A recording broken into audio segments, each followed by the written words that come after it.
Hello, everyone. Thank you for joining us for another episode of Ask the Chief on Santa Monica's City TV. This is your chance to ask Santa Monica Police Chief Jacqueline Seabrooks your questions, and there is a lot going on in the city that we do need to cover. So, Chief, welcome back to Studio 16. Always good to have you. It's great to be here. Thank you for having me again. Last time you were here, you said you love taking questions from the community. Why is that? Well, I like to give the community the opportunity to have the one-on-one interaction with me when they don't have an opportunity to see me in the street, so this is the next best thing to being there. Okay, before we get started, I just want to mention to our viewers, a quick note to our viewers, if you are watching at home, we are live, so we'll take your questions from callers live on the air. We'll put the phone number up on the screen in just a minute, and we also have questions that we receive by email and by social media, so we'll be adding those into the mix as well. Before we get started, Chief, congratulations, you just announced your retirement for later this year. Yes, I did. And later this year, I'll be retiring from service for what at that time will be just a skosh under 37 years. Wow. And I'm sad, but I'm happy for the next chapter. But that we're going to talk about at another time. Sure. You'll come back, we'll do another show, and we'll talk a little bit more about that. Absolutely. You know, there's a lot of space between now and the end of September. So I want to focus on the things that are important to our Santa Monica residents in the here and now. Absolutely. And one of those, of course, is immigration. And that's our first topic that I really want to dig into a little bit here. It's been in the news a lot. It's very important to this community because we have a large immigrant population here. My first question is, what is the police department's position on the enforcement of immigration violations? Well, I think it's important for us to talk about our position on immigration generally, and that is that we don't make distinctions in terms of the service delivery as it relates to people's status, whether documented or not, because we believe that it's in the public safety function's best interest if we don't make those inquiries. Those are inquiries that the federal government is in the best position to make given a set of circumstances. And we want our residents and our community members and our visitors to feel comfortable coming to the police department, coming to areas in the city, the courts, social service buildings, the schools, things like that, to conduct their business. And we don't believe that it is anyone's advantage to be worried about, if I'm conducting business, if I'm going to report a crime, if I'm a witness to a crime, if I'm I want generalized information from the police department. We don't want people to be concerned that we are enforcing immigration laws relative to people's status, and so we don't do that. We've had a long-standing policy going back some 40 years of not enforcing the immigration laws. Those are civil laws, and the police department's concerned about criminal law.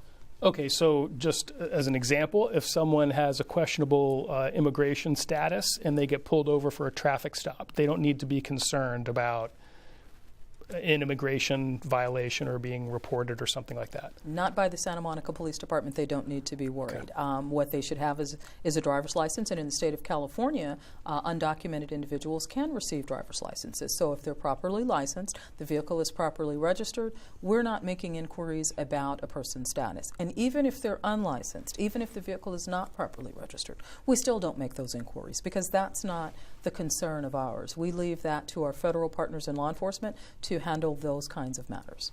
And I'm glad you brought up the federal. Is Santa Monica considered a sanctuary city?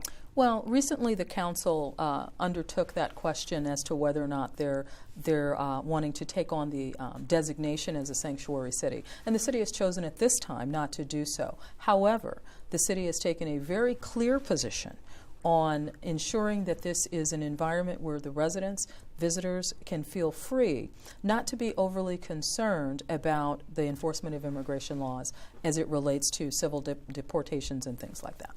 Okay, so is there any risk or concern about losing federal funding to the city of Santa Monica? Well, I think, there's always a concern. I think, the policymakers are very thoughtful about those kinds of things. The question becomes, is it a reality? Well, we're hearing mixed messages coming from the federal government, but I would presume that the city's policymakers are very clear about what is appropriate for this community. And at this point in time, the policymakers have been very clear about not being caught up in the trappings of the word sanctuary city, but ensuring that there's an equitable approach to all of the people who find themselves here, whether they are documented or not. We just got our first Twitter question. Okay. I'd like to read it to you. Sure.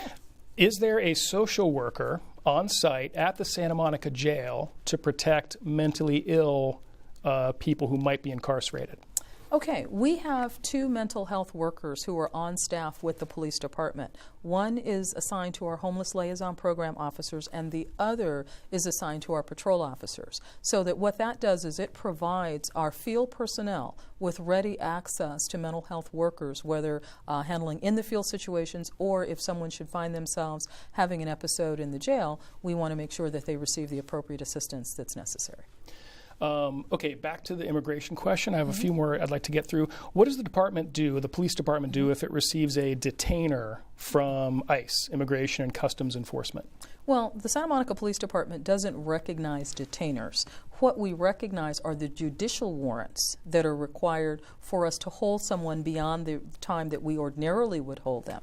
And a judicial warrant, we are not legally empowered to ignore. A detainer is what we call, in the vernacular of policing, a want. It lets us know that this person may be wanted, but that there's no warrant in the system. So that detainer in and of itself does not stand in the way of that person being released on any charges were they to be eligible for release anyway. Now, if we were to have a warrant, which is signed by a judge indicating that there is probable cause to detain this person, That's an arrest warrant. that would be a judicial warrant. Judicial warrant. That allows us to detain the person for pickup by the Immigration and Customs Service. And just to give you an idea of the kinds of numbers that we're talking about, in 2017 we've had 2 judicial warrants served on the police department for people who were in our custody. Last year, I believe, in 2016, it was 3, and I believe the year before that it was 2. So we're talking about really low numbers. We're talking really low numbers when you talk about the number of people that we book on average is about 3,300 to 3,400 people. So we're really not talking about a lot of those kinds of activities. Okay, why is the department and the city's position on immigration so important to the immigrant community here in Santa Monica? Well, I think people need to feel safe and secure as they go about their business, as they go about caring for their children, as they go about their routine activities. And they should be able to do that without fear that a change in the approach is now going to, in some way, adversely impact them and their families. And what I don't want to see as the police chief, for sure, is this idea that people are reluctant to be witnesses to crime, they're reluctant to come forward as victims, and all of this conversation has a chilling effect on exactly that. So this community, being very public safety conscious, and more importantly, being socially conscious, this is a priority because this is the issue of the day for a significant population of our community.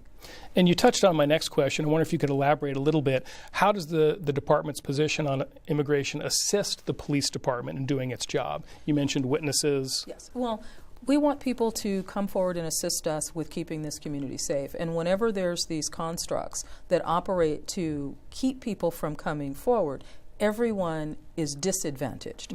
We want people to come forward as witnesses. We want victims to come forward so we can investigate and find justice for them as victims. And if they are feeling that the police department is in some way now going to be enforcing immigration laws, that creates that chilling effect. And we don't want that. Again, when it comes down to the enforcement of immigration laws, those civil laws are best handled by the Department of Homeland Security's Immigration and Customs Service, not local municipal police working for a city, an independent city. I think that, I think it becomes very clear what our obligations are when we look at it from that social standpoint.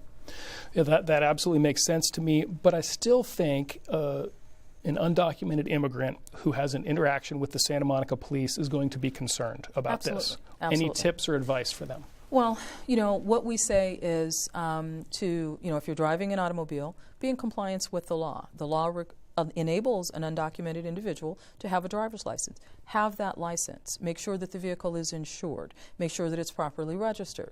But equally, we've also had conversations with members of our community. Most recently, last November, I put out a communique that let the community know that we were not in the immigration enforcement business. Secondarily, I spoke at a community meeting this past February, as did the mayor and a number of others, talking about how this looks from an everyday standpoint. And then we gave pointers. And one of the pointers that I shared was, if you're at home and the police knock on your door and they just say police, and you haven't called the police and you don't believe that there's a reason for someone to have called the police, and you're concerned that it might be immigration, then the thing to do is to call the police department's business number and ask questions. Ask if police officers have been dispatched. Ask for the names of the officers. When you go to your door, look out the window or through the peephole and ask the officers to show identification.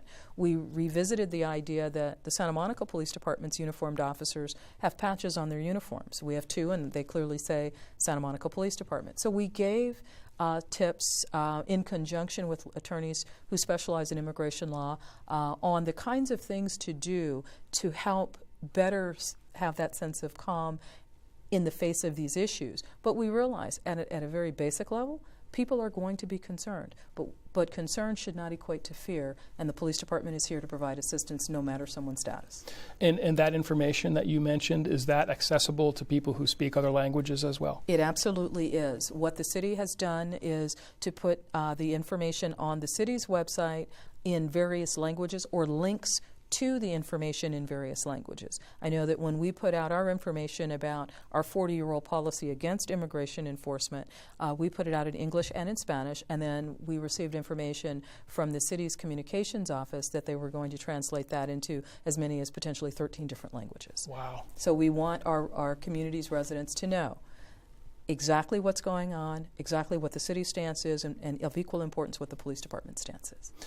Can we switch topics? Anytime. Okay, traffic. One that I know many residents have questions about. We've gone from immigration to traffic. This is the diversity of issue in our community. Well, absolutely. It goes to the livability in many ways of the community, absolutely. Right? Is it true in the last couple of months there have been a few significant traffic incidents? Can you tell me what happened? Yes. We unfortunately, we had 5 fatal traffic collisions occur, I believe, in the month of March alone. And then we've had a series of significant traffic incidents occur, not as consistently as what we faced in March, but certainly with a level of frequency that is certainly concerning. And why do you think that is? Are they looking into what is causing this? That seems like a high number. It absolutely is. Even for a community with as much volume as our roads carry, that was, I don't want to call it, an oddity, but I'll just say that it was a tragedy. Right. And so I think the issue there are multitude of issues involved in each collision. Sometimes it's distracted driving, sometimes it's distracted walking, sometimes it's jaywalking. The factors may be speed. I mean, there's a number of factors that go into these collisions, and at the end of the day, we can't lose sight, even as we investigate. We can't lose sight of the fact that there's a human element involved in this, particularly the families that are left behind when one of their loved ones is killed in a traffic collision. So one of the things that I'm always amazed by when you walk down downtown street in Santa Monica, especially around the promenade, you can hear a dozen different languages of people from all over the world who come here, which is amazing. Does that create additional problems in traffic, or do generally the tourists don't drive too much? Well, I think generally our tourists don't drive that much, and I think shared ride services have really kicked off, and then we have the train has come to town, and we have a robust alternative to driving, but nevertheless, traffic volume is up everywhere, and this idea of intersections of pedestrians and vehicles, bicyclists and vehicles, that's happening across the state. I believe I read a statistic the other day that said that collisions are up statewide some 26%. So it's not a surprise that as an offshoot of that, we would see in our community an increase in collisions. So now the question becomes, what's the police department doing about it? Well, exactly. But before we get to that, though, I get a lot of questions from my friends. They're like, Ask the Chief's coming up. Can you please ask Chief Seabrooks about the crisscross crosswalks? Yes, the Those diagonals. are relatively new. Yes. 6 months or so, I guess? About, yes. Okay. Yeah. What was the reason for that? How are they doing? Well, what it's designed to do is to give folks an opportunity to just cross in all directions, and it's a way to make for a pedestrian-friendly environment.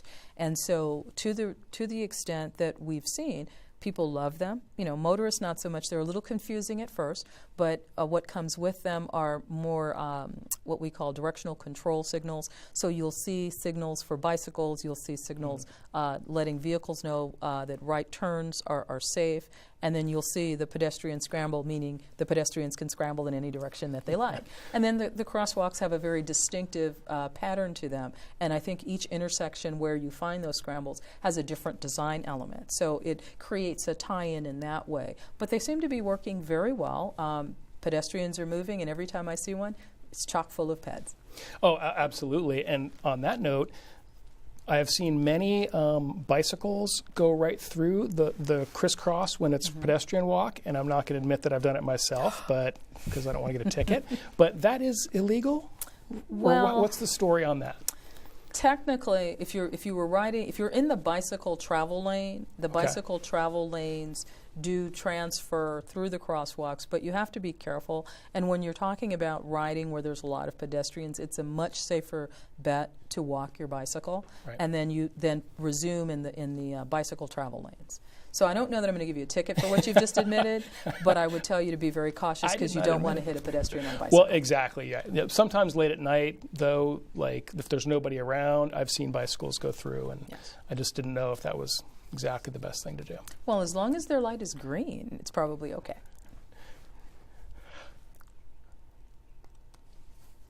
Okay, we have an Instagram question that came in, which is awesome. What is the Santa Monica Police Department doing about the increase in homelessness in the city? Or is there an increase in homelessness? Well, very recently our homeless count indicated, I believe it's a 26% increase in the number of unsheltered individuals who are living in our streets. And what the police department is doing is working in conjunction with the city and our regional partners on methods that assist in identifying our homeless, I won't call it residents, I'll just call them our homeless population, ensuring that there's a connection to city services. As I mentioned earlier, we have 2 mental health professionals on staff to be of assistance for those for whom that's a need. And we are doing all that we can to appropriately engage our homeless individuals without unnecessarily or even at all violating their constitutional rights, because the crime is not to be homeless.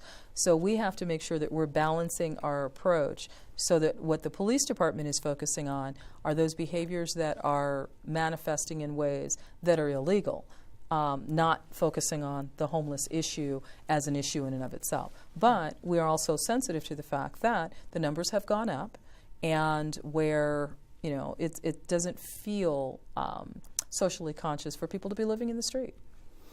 All right, Chief, I just want to say thank you so much. We do need to take a short break. Okay. Great information so far. Can you keep going? I think so. Okay, we'll keep going. All right, when we come back, we have more important information regarding some upcoming events here in the city of Santa Monica, including changes to a summertime tradition here in Santa Monica that I know our viewers are going to care and greatly want to hear about. Plus a special guest live in studio. We'll be right back with more Ask the Chief. Sometimes the simplest things in life are the most special. I'll have mint chip and strawberry. I can eat both of those. With age-related macular degeneration, even a walk in the park is no walk in the park. Here's a sign. Discovery Hill hosts more trees than any other area of the park. Everyone over 50 is at risk. Come to Grandpa, buddy. Great, that's it. Come on, let's go. Early detection and treatment can mean the difference between vision and blindness. The Macular Degeneration Partnership has one focus: preserving your eyesight.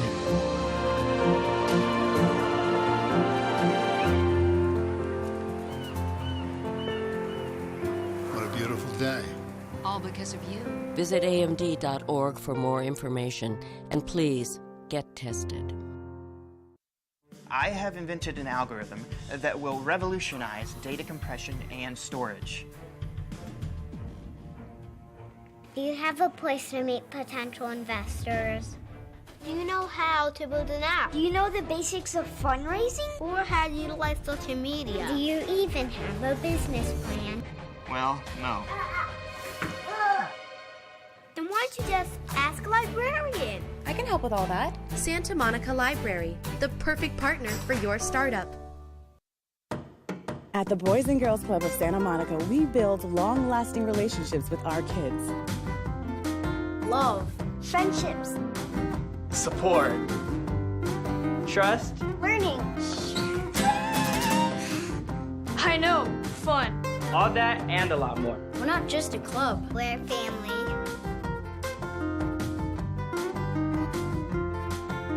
Great futures start here. Choose your ride. Hey guys, I'm Lucas Giolito.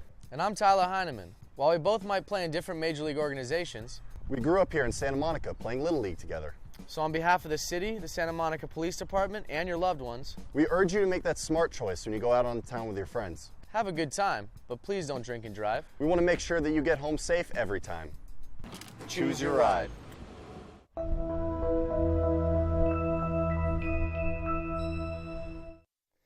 Welcome back to this live edition of Ask the Chief, where Santa Monica Police Chief Jacqueline Seabrooks answers your questions.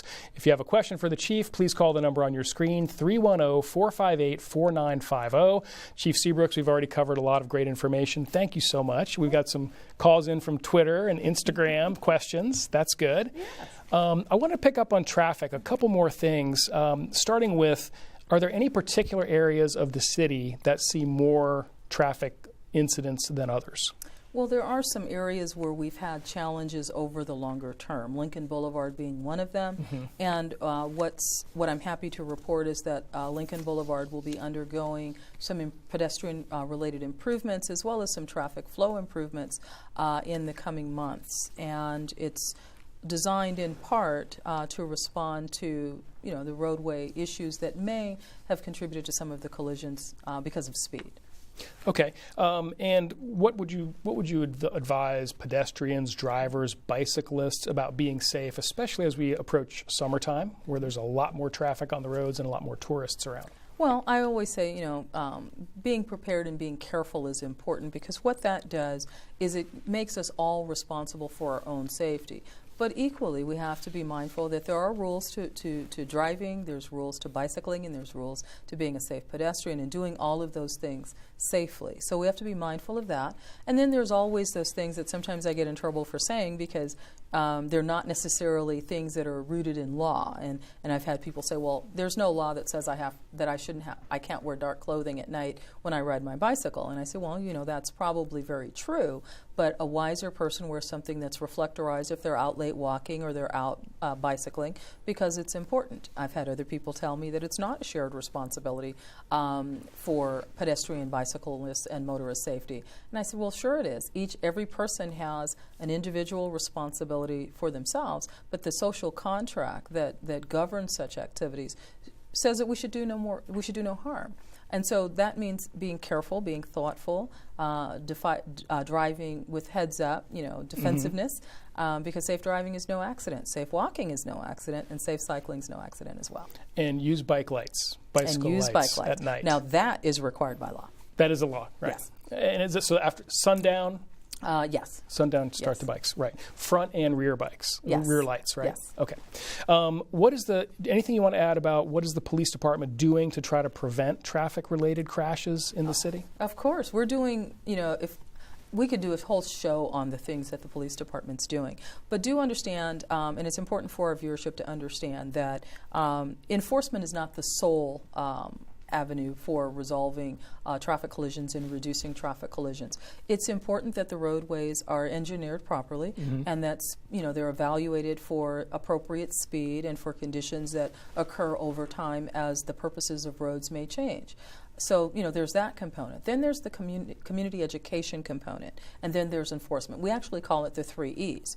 And so the police department engages very heavily in the 2 E's, education and enforcement. And then what we do is we work collaboratively with the city's engineers on taking a look at those streets where perhaps collisions have been challenging or certain conditions have made for a challenging environment that creates the potential for collisions. So we do that. And then the city recently has recommitted itself to Vision Zero, which is this program that indicates that through effective education, through effective engineering, and through the combination of those things with appropriate enforcement, we hope to bring the number of vehicle-related deaths down to 0. And the city has come to speak very clearly, very recently, the city's policymakers, about the need to marry the bike action plan with the pedestrian action plan, and then looking at that as an overlay to overall engineering as we move toward becoming more pedestrian friendly. I love that. That's great for everybody. Yes, it is. Awesome. Switching topics now.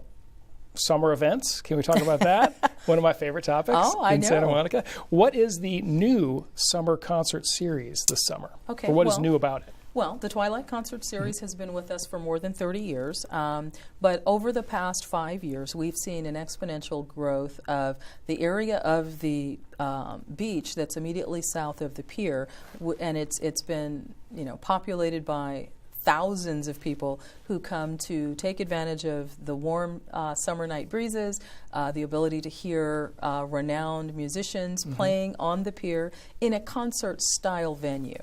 So because of the popularity and with crowds, sometimes peaking at 40,000 people, some 30,000 of whom are on the sand, we've had to engage some different public safety mechanisms. So one of those was to approach the city and discuss the feasibility of either moving the concert series, reducing the number of concerts in the series from 10 to some smaller number, and then allowing us to make different adjustments. Because quite frankly, this is a busy city. Lots of people come here, and the summertime is a peak time for so many different reasons.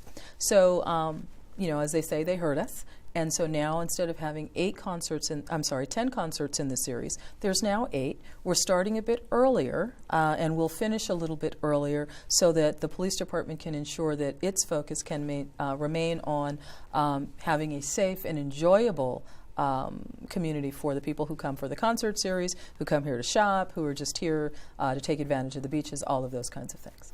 And it is truly one of the greatest things in all of Los Angeles that you can do in the summertime, and I've enjoyed so many of those concerts. But I also remember the crowds were absolutely huge on certain nights where the weather was perfect. And if I'm not mistaken, the SMPD has had to enlist outside law enforcement agencies to help police in those areas. Is that still something that you guys are looking at, or you're not going to do that this year? Oh, we absolutely are going to do that again this year. Yes, we do. At the end of the day, the police department is roughly 224 officers strong.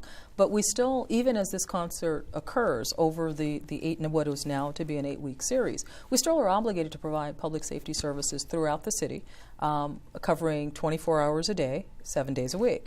And so this event was creating a drain in some ways that was very concerning. And, it's not, we always plan for what could happen, not what will likely happen, but what could happen. And it was very prudent of us to look ahead and say, we need to work with our partners in law enforcement and contract with them being the Sheriff's Department and some of the other independent cities, to come down and assist us with ensuring that the experience of our Twilight Concert Series for those concert goers, it's a fun, pleasant evening, because nothing spells unpleasantness than, a catastrophe at the beach. And we're not going to have that. Right. I personally love seeing the mounted police at the concerts. They're just kind of walking around. They're like the biggest attraction at the concerts. Everybody loves our horses. Yeah. Everybody loves a horse. Is it okay to go up and talk to the officers and pet the horse, or not? Oh, absolutely. Now, I would always say don't walk up behind the horse. Oh, good, right. Because, horses, I don't want to say they're not that bright, but they can sometimes be a little excitable. Sure. So we always say, approach from the front, and the officers will absolutely let you pet the horse. The animals that we have, whether it's our canines or whether it's our horses, they're socialized. But we always want people to be cautious and thoughtful about, the animals are working animals, and so we want to make sure that the handlers, whether it's the rider of the horse or the canine handler, is aware and can make sure that playing with the animals is done in a safe manner. Sure. I was wondering, last summer would have been the first summer that the train was in service during the concert series. Did we notice any increase in the attendance at those concerts, or is that hard to tell? We noticed an increase in people coming to the community, period. Right. And then, too, we did see lots of people getting off the train and then getting on the train on those in the nights, periods of time around the concert times that we could infer from that folks were coming in on the train. And let me tell you, there was no shortage of people coming in on the train for the concerts. And it's great. It speaks to the vibrancy of our community. It speaks to us as a destination locale. And the fact that people keep coming back tells us that they feel safe coming down here. Oh, for sure. And so how long in advance does the police department have to plan for a big event like that, any big public event? Well, it depends on the scope and scale of the event. So with Twilight Series, where we're talking about 8, we start planning about 6 months in advance. We do debriefings after every concert, and we do our intel gathering so that we're clear as to what is the level of security that's needed. Because we do try to be thoughtful about cost containment and scaling the size of security based on our best estimations of what's going on. But we also have to make sure that we have a plan that is viable in the unlikely event that something does occur. So we plan that way. For Marathon, for example, we plan about 4 to 6 months in advance, but that doesn't mean that the other 6 months after the event we're doing nothing. There's debriefs and there's an assessment as to if there's changes in what's going to be happening. Just today, for example, we were talking about the LA Marathon. Well, as you know, that's not until next year in the spring. But we're talking about additions and changes to the format even as early as right now. So we like to be prepared because being well prepared means we're forearmed. Oh, fantastic. In the middle of all the Twilight concerts is another one of my favorite events, National Night Out. And last time I saw you there, you were like a rock star walking through that place. I mean, everybody is. Do you sign autographs? I mean, every now and then, but don't tell anybody. Right. And please don't ask. Right. But National Night Out, I know you look forward to that one every year. I do. Why? Well, because it's an opportunity for the police department to engage its community in that community-centric way that conveys what Santa Monica is all about, which is getting there with our community, and having fun. But at the same time, conveying some important messages about community safety, working with the police department, the partnership that we have, and all of that. And we do it with kids, with people my age, and with others, and we have a great time. I remember when I went, you get to see all the law enforcement vehicles up close. You can touch them. I got to sit in the back of a police car, and one of my friends shut the door on me, and I couldn't get out. So that was my only time, I think, in the back of a police car, as far as you know.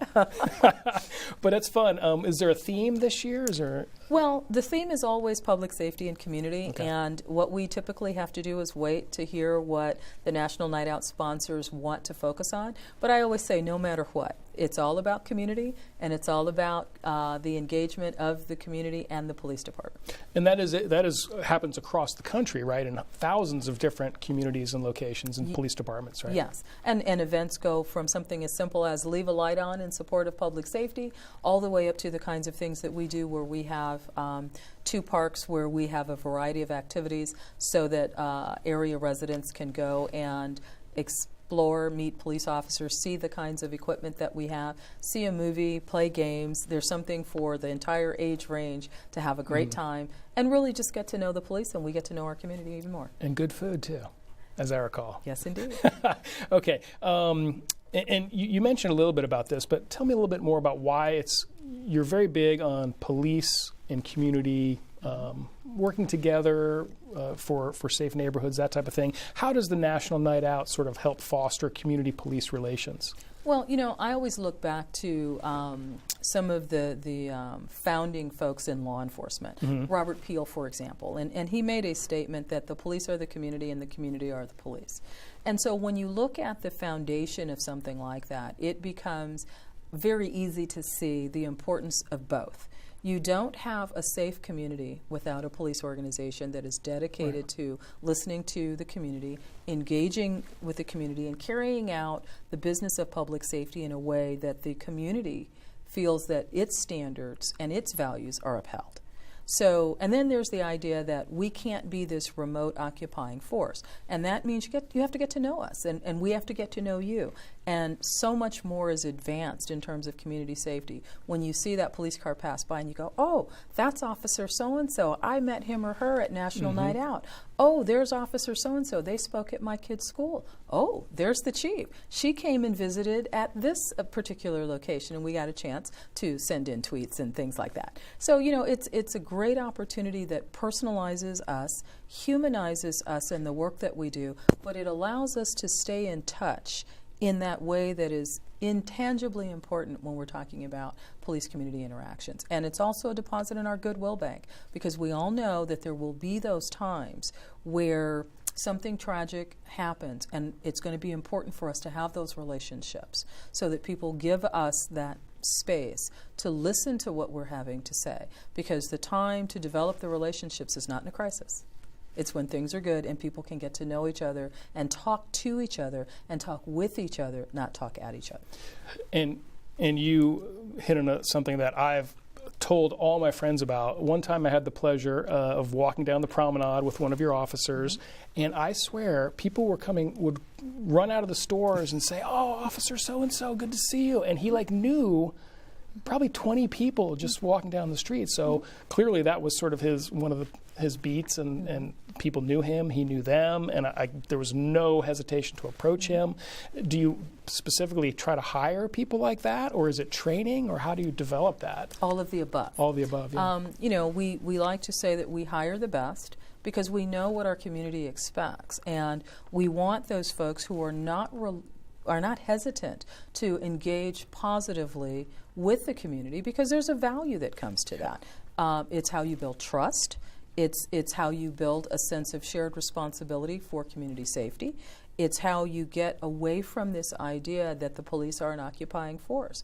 I like the idea in a community like this where people know the officers' names. When people see me at the farmer's market and I'm wearing jeans and a blouse, and they come up and they go, "Hey, Chief, how are you? What's in the bag?" And I can tell them 5 rutabagas and some tomatoes. It's great. And what it does is it gives people a different sense of the police. And I think now more than ever, that different sense is necessary. Just out of curiosity, when someone does see you out on the street, and I ran into you outside of Benihana one time. Yes, you did. Yes, you did. What should people say? Chief? Hello? But what do they call you? Well, just Chief. Is that okay? I think people say Chief, but if they say Chief Jackie or Chief Seabrooks, I respond to all of that. Okay. Because at the same time, I want people to, they see me dressed like this, and, there are those who only recognize me when I'm dressed like this. And then there are other people, they'll say, I saw you at the farmer's market. And it's a great launching point. Or someone says, "Oh, I saw you coming out of the store at X and Y. Or I saw you up at, the jewelry store up on Wilshire. What did you buy?" Things like that. And we have a whole conversation around that.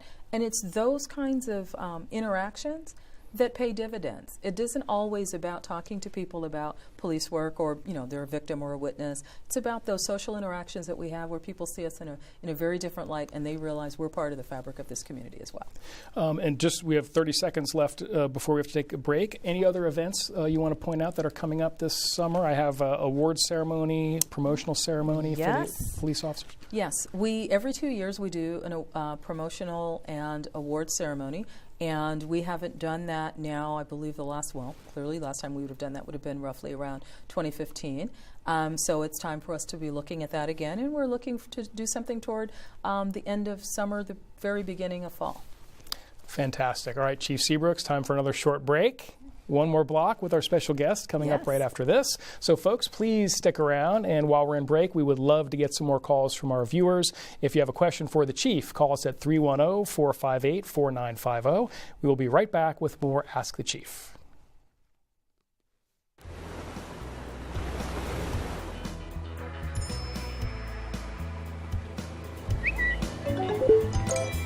It's a wireless world out there. So be sure to stay connected with Santa Monica. Follow us on Twitter for the latest announcements. Receive instant updates on activities citywide. Like us on Facebook and join in on the conversation.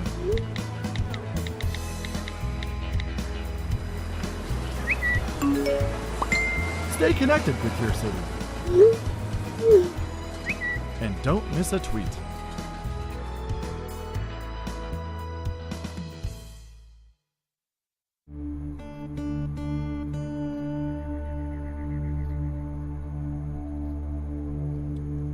Where is this guy? So thirsty. I hear he travels from the north. Look!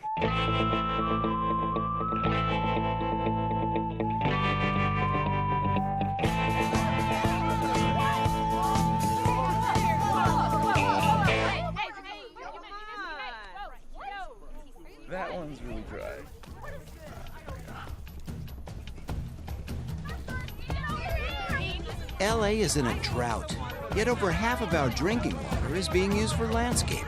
But it doesn't have to be that way. Just 1 inch of rain can yield thousands of gallons of water for use in landscaping and saves drinking water for drinking. Rain barrels, cisterns, and curb cuts are just a few ways to save water and energy. For more, visit LADWP and the Bay Foundation online. When you're finished with your food or beverage cartons, toss it in the recycling bin.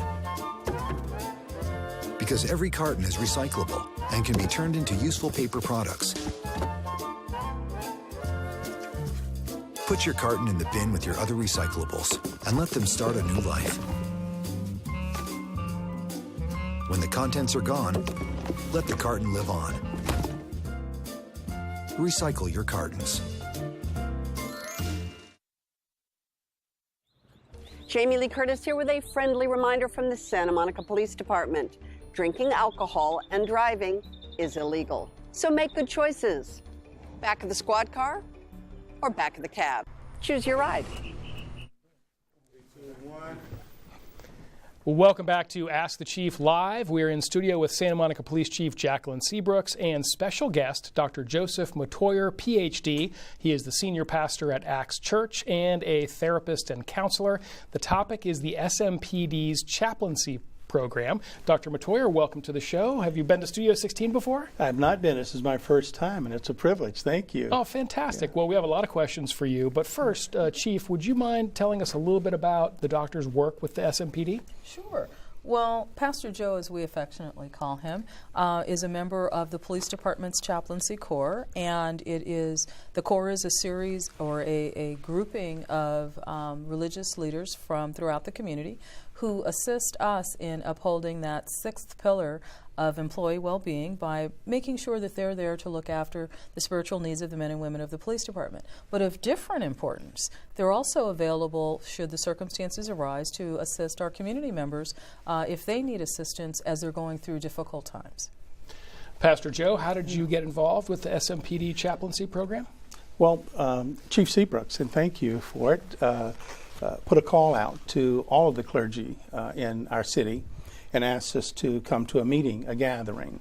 And it was at that gathering that she put us through a series of workshops and talked a lot about how the police department wanted to reach into community and community of faith, various faith groups, is just a circle of people that make up our community at large. And out of that, the invite came later to, okay, we want to create a chaplaincy, and we'd be interested in those that would like to participate. And there was various kinds of things. I remember after saying okay, then we had to attend the Community Policing Academy, which was a wonderful experience. We had a lot of fun doing that. And then later post-training for chaplaincy to help not necessarily guide us theologically, but to guide us from a social perspective in how we might better meet the needs of the first responders in particular. And so I signed up. And here you are. I said, let's do it. So one of my volunteer things that I do, so yeah. Well, great. So I want to dig into that a little bit more. So question for both of you, and Chief, maybe we'll start with you. What is the benefit of a chaplaincy program to the SMPD? Well, we deal with a lot of tragedy as police officers, and, we are typically type A personalities, and, we want to be strong. But it doesn't hurt to have help and to have someone to talk to, because sometimes, a lot of times people don't want to go home and bring the work home, but yet we still need assistance in navigating the vagaries of life, particularly given the things that we come into contact with. So it was my thinking that however we do that, and reaching across faith lines, as Pastor Joe said, we have different faiths in the organization. Our chaplaincy represents that. We have different needs in the community for the chaplains to show up at calls for service that are particularly tragic in nature. Mm-hmm. And anything that helps people to cope and be resilient, I'm all for that. Anything to add on that, Doctor? I think I would offer experience through it. One call in particular that I got, we're all on call and we share the call. Some 8 or 9 of us that are in the chaplaincy corps now for an emergency and an accidental drowning at our beach here in the city.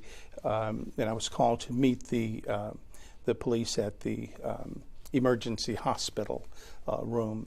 And in that case, we have a policeman that reflects, and this triggered, this incident triggered some loss in his life. So we were able to support him. Sometimes we would like to call it a ministry of presence, just being there sometimes. And on occasions, they may have a question or want to work through something, and we're able to speak with them. In another incident where we had a fatal accident of a vehicle against a pedestrian, and where I was called out, but it was for the person driving the vehicle in this case that wanted to talk with someone, wanted to connect with someone because of the remorse that they felt for that loss of that person's life. And so we're able to help in those kinds of ways. It's the skill, it's the training that we have that we might bring to the table. And I think that would be, that's a real motivating factor to, that's practicing what we've learned. Well, that tragic story you just mentioned brings up my next question, which is there a benefit to the community overall? Is there a greater benefit to the community of the chaplaincy program? Of course. Anytime that let me back up a minute.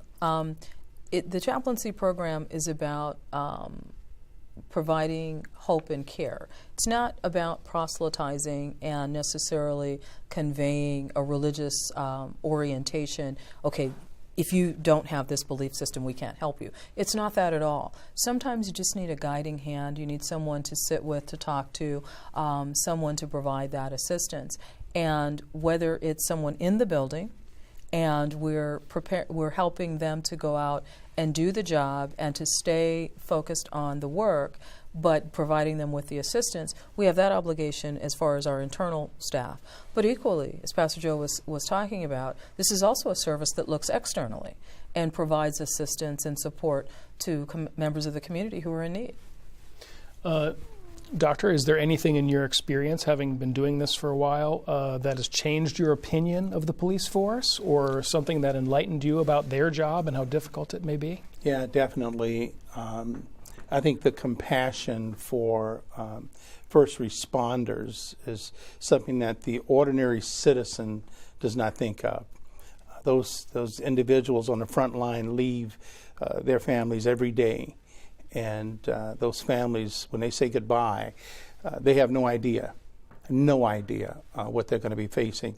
And I think it brings us a little closer now and bring faith into it.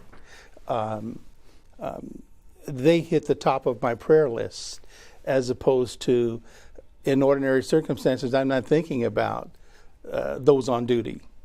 But going on ride-alongs with them, just in simple conversations, they're human beings with families, with concerns, and you listen to the stories, and you just learn to appreciate them as people. You see them as people. You learn some names, and all of a sudden it becomes a real reality. So I think that certainly we pray for them. Did it take you a little while to get comfortable in this role, or is this just an extension of what you've done? No, I think it's kind of an extension of what I do and the skill set that I have. I don't think that there was anything to get used to, with an exception of being on call. We rotate on call, and that means anytime, right? So that was a getting used to factor. I got a call on Mother's Day for a call out, and I was in the pulpit at the exact time the call out came, which I couldn't, of course, respond to. But that's the beauty of the chaplaincy and the way in which you've set it up, Chief Seabrooks, is that we rotate that call. There are 2 or 3 of us in line for that day. So if you can't get the first one, you go to the second one. And we don't just use senior pastors. So we do have other clergy that are not necessarily in the role of senior pastors, so they can respond. Chief, we have another question came in from Twitter, if you don't mind. It's a little bit off topic, but, okay. But I'd love to get it out. with the growing population of Santa Monica, the growing congestion in a lot of the downtown areas, how does the police department handle the increased need for officers and emergency vehicles and first responders, as the doctor mentioned, in such a congested area? Is that something you guys think about, worry about, plan for? Why, of course. We look at those kinds of decisions through the lens of how are we structured and how are officers deployed on a 24-hour basis, 7 days a week, 365. So very recently we underwent a change in our beat structure so that we could facilitate more rapid response and keep the response times down, because when you're in crisis, seconds count and they matter. Equally, we take a look at how we deploy those resources, and we've taken a look at, this philosophy of putting cops on dots, as they say, or using the data to assist us in the deployment of our resources. So we do that. And we've actually made adjustments, not so much recently, but we've made adjustments in the shift patterns to be sure that during the highest points of the day we have the most officers working, things like that. So we certainly take that into consideration. And then as part of our conversations with the policymakers, we talk about what's the appropriate size of the police department given the demand load that we have, both in terms of calls for service, in terms of crime, in terms of our vacancy rates, things like that, to be sure that with all of the things that make for this robust community, we have a police department that is capable of responding to the vast majority of circumstances that would occur in town. And we do that. We do exactly that. And so just in a scenario where there's very dense traffic on maybe a busy Saturday afternoon or a holiday weekend, can emergency vehicles still get through? Oh, absolutely. And we have this little thing called lights and sirens. People get out of the way. And it's a little more difficult because it's a little more dense, but people still know to get out of the way. And they know that when we put those on, we're not putting them on for show. We're putting them on because we need to cut through traffic because we have somewhere very important to go. But we also, don't just rely on that, and that's what speaks to the deployment plans. That's what speaks to how we staff with officers, and we try to make sure that in those dense areas we have officers who use alternative transportation means. So they may be on foot, they may be on bicycles, things like that, or on motorcycles, so that they can maneuver through the density of traffic. And then in the less dense areas, we can rely on our traditional vehicle patrols to get through. Another Twitter question, you just kind of touched on it as far as staffing and the amount of staff that you have. This tweet said, first of all, Chief, thank you for your service. That's from the Twitter. And then how many, do you have enough police officers on staff? Are you adding more? And how many does it take to keep Santa Monica safe?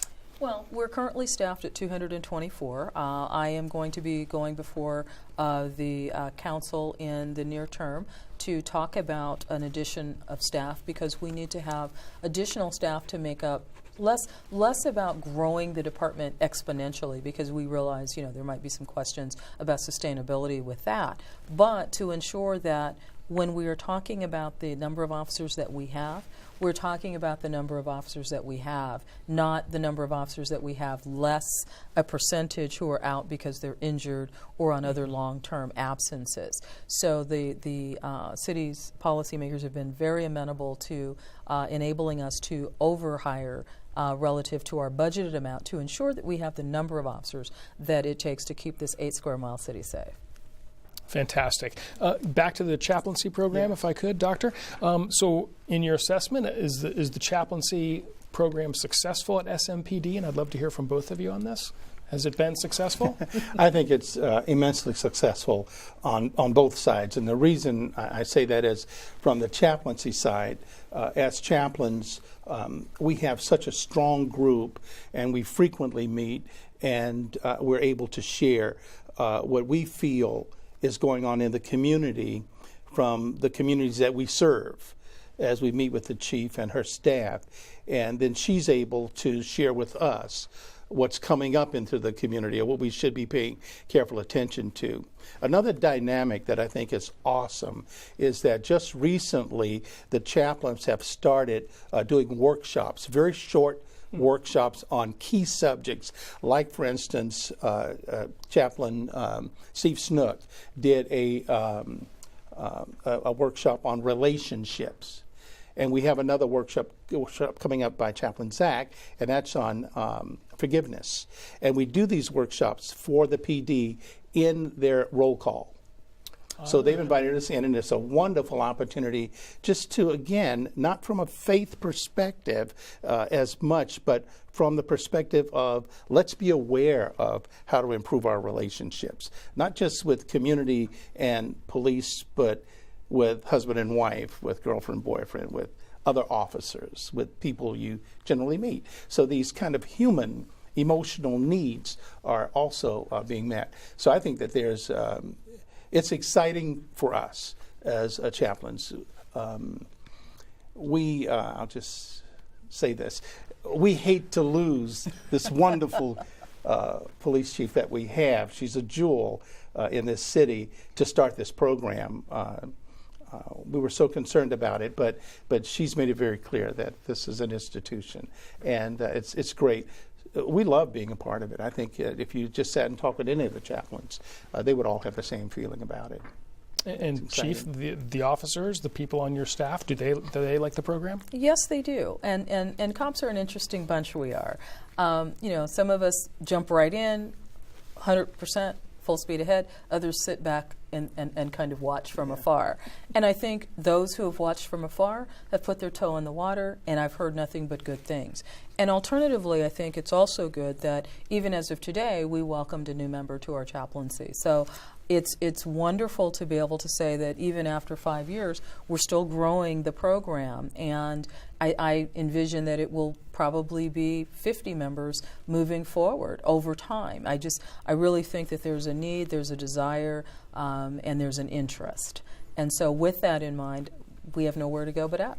Fantastic. And so I find it interesting. So the chaplains have a group, and they support each other and help each other as well, right? Yes, that is absolutely correct.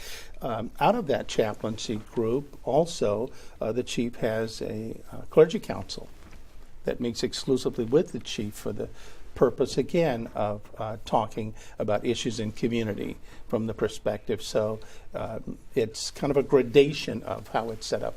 I think it's just a wonderful concept. Every city should have it.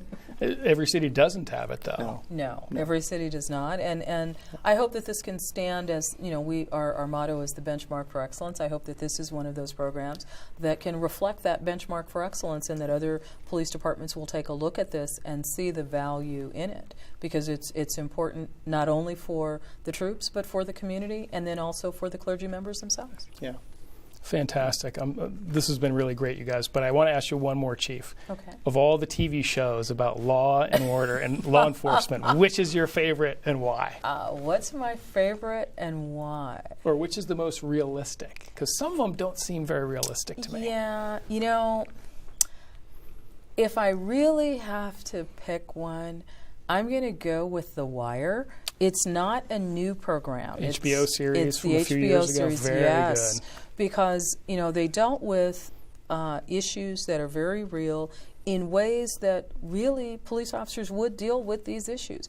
And there was something with everything. Speaking of the relationship components, within families, the officer relationships, detectives to police officers, the rank and file with the brass. I mean, there were a lot of different and competing stories. Some of the stories were a little, over the top, but that's what makes for good entertainment. But on the whole, I really enjoyed The Wire, and point of fact, I was watching it the other day on Amazon Prime. Oh, yeah. It won a lot of awards. Yes, Chief Seabrooks, Dr. Matoyer, thank you both very much. This has been a fantastic episode. Great information. Keep up the wonderful work that both of you do to support our community. We're all grateful for that. But unfortunately, we are out of time. So thank you so much.